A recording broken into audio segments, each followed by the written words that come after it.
Selamat malam pemirsa, Senin jam 8 malam waktu Indonesia Barat. Saya Tina Talisa bersama dengan Anda. 1 jam saya akan bersama di News TV untuk membahas satu topik pada malam hari ini. Kita bicara hal yang berulang-ulang kami gaungkan, kami sampaikan kepada Anda.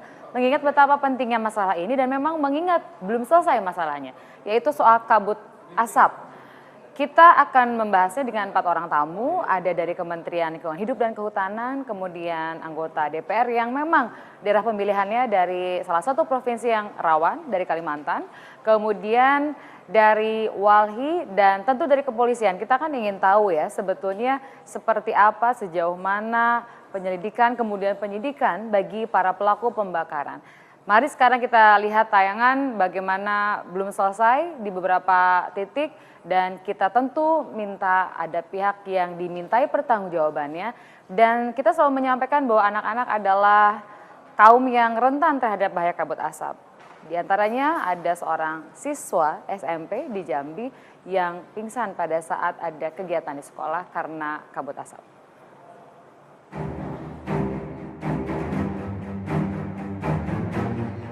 Dampak kabut asap hingga kini masih mengancam sejumlah wilayah di Indonesia termasuk masyarakat yang menjalani aktivitas sehari-hari. Di Kabupaten Merangin, Jambi misalnya, kabut asap pekat membuat seorang siswi SMP Negeri 12 Merangin nyaris pingsan saat mengikuti upacara Senin pagi. Siswa yang memiliki riwayat penyakit asma ini terpaksa dilarikan ke ruang kesehatan sekolah untuk mendapatkan perawatan. Sakit ya? Sesak? Hah? Susah napas. Itu kapan dirasakan? Udah kemarin, cuman nggak terlalu. Waktu tadi upacara kuat lagi langsung sakit, susah. Meski kabut asap sudah sangat mengganggu kegiatan para siswa, belum ada upaya dinas pendidikan setempat meliburkan aktivitas belajar mengajar. Hal yang sama juga terjadi di Kota Padang, Sumatera Barat. Kabut asap yang kian mengkhawatirkan membuat ratusan siswa taman kanak-kanak diliburkan mulai hari ini. Pihak sekolah mengambil kebijakan tersebut berdasarkan permintaan dari para orang tua murid yang khawatir dengan kesehatan anak-anak mereka. Pemberian masker kepada anak-anak pun sudah tidak mempan menanggulangi penyakit ispa. Sementara di Pangkalan Bun, Kabupaten Kota Waringin Barat, Kalimantan Tengah, hujan yang mengguyur kota Pangkalan pada Senin pagi membuat warga sedikit bernafas lega. Hujan yang lumayan deras membuat kabut asap menipis. Warga pun mulai melakukan aktivitas secara normal. Meski demikian, warga tetap meminta pemerintah segera menanggulangi kabut asap secepatnya karena musim hujan belum sepenuhnya terjadi di Kalimantan. Dan BMKG memprediksi musim kemarau masih terjadi hingga 2 bulan ke depan. Tim Liputan MNC Media memberitakan.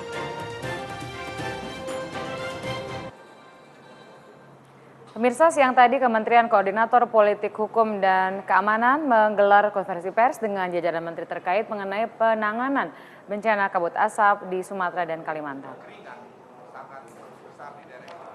Dalam pertemuan ini dibahas mengenai penanganan jangka pendek, salah satunya dengan mencabut izin perusahaan yang terbukti lahan gambutnya terbakar. Sementara untuk memadamkan titik api, pemerintah akan mempersiapkan blok kanal atau kanalisasi. Yang dilakukan adalah dengan memperbaiki kanal yang sudah ada dengan kondisi air mengendap. Sementara untuk zonasi kawasan lindung lahan gambut saat ini masih dalam tahap diskusi. Selain Menteri Koordinator Politik Hukum dan Keamanan Luhut Panjaitan juga hadir dalam pertemuan ini Menteri Lingkungan Hidup dan Kehutanan Siti Nurbaya, Menteri Kesehatan Nila Muluk, Menteri Luar Negeri Retno Marsudi, kemudian Kepala Kepolisian Republik Indonesia Jenderal Badrodin Haiti dan Marsikal Madya TNI Dede Rusamsi. Ketika Bapak Presiden mengatakan kanalisasi itu maksudnya adalah kita perbaiki kanal-kanal yang sudah ada tetapi dia mengalami pengendapan sehingga itu ada blok air untuk memadamkan api itu tidak bisa. Nah, oleh karena itu kanalnya memang dikanalisasi lagi, artinya diperbaiki, kiri kanannya diluruskan supaya airnya bisa dipakai untuk memadamkan lahan gambutnya. Sekarang langkah-langkah pencegahan jangka panjang, kita akan seperti ini, akan tegas. Tadi Presiden baru mengatakan, ke depan kita akan mencabut izin-izin, dan tadi Presiden mengedepankan lahan yang sudah terbakar, gambut yang milik perusahaan mana, itu akan dicabut, dikembalikan pada pemerintah, dan itu akan dijadikan kembali kepada seperti awal. Pemirsa, kami akan menampilkan infografik terkait dengan perusahaan besar yang diduga sebagai penyumbang dari pembakaran lahan dan hutan. Ini adalah data yang dikumpulkan bagaimana grup perusahaan yang memiliki anak-anak perusahaan ini diduga sengaja membakar lahan konsesi mereka untuk membuka lahan baru. Jadi kita dari awal sejak membahas kabut asap sepakat bahwa ini bukan kebakaran tapi pembakaran hutan, karena itu pasti ada yang membakarnya. Pertama ada grup Wilmar sebagai penyumbang terbanyak membakar hutan dan lahan melalui 27 anak perusahaannya di Indonesia, kemudian grup Sinarmas dengan 19 anak perusahaannya, lalu grup April 6 perusahaan, grup Sampurna melalui 4 perusahaan, grup PTPN oleh 3 perusahaan yang diduga membakar hutan konsesi mereka, kemudian Marubeni, lalu Saim Darby melalui 2 perusahaan, kemudian First Resources, lalu grup Provident yang terdata sebagai grup penyumbang asap kebakaran hutan dan lahan.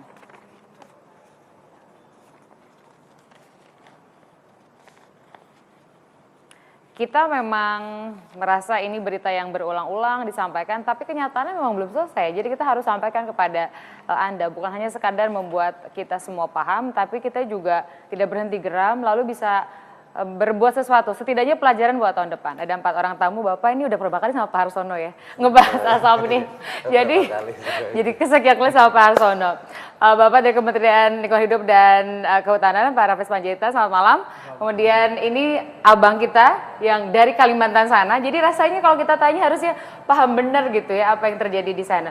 Lahir dan besar di sana Bang Daniel? Lahir tapi besar di Jakarta. Lahir besar di Jakarta, oke. Kemudian Bang Pius, terima kasih banyak. Sekarang saya mau ke polisi, pengen dapat update-nya per hari ini. Udah berapa banyak tersangkanya, yang udah ditahan berapa banyak Pak? Iya, jadi sampai hari ini kami dari pihak kepolisian khusus dalam penanganan perkara hutan dan lahan ini Mbak, sudah 244 perkara yang kita tangani. Dari 244 tersebut 194 itu adalah perorangan dan 50 itu merupakan korporasi. Kemudian yang penanganannya dari 244 perkara tersebut masih dalam proses penyelidikan, itu ada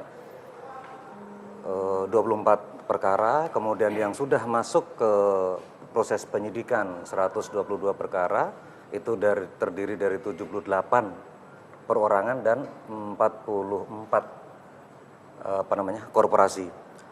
Kemudian yang sudah dinyatakan lengkap dan sudah diserahkan sudah dinyatakan lengkap 23 perkara oleh Jaksa Penuntut Umum, dan yang sudah diserahkan itu ada 38 perkara per data tanggal hari ini.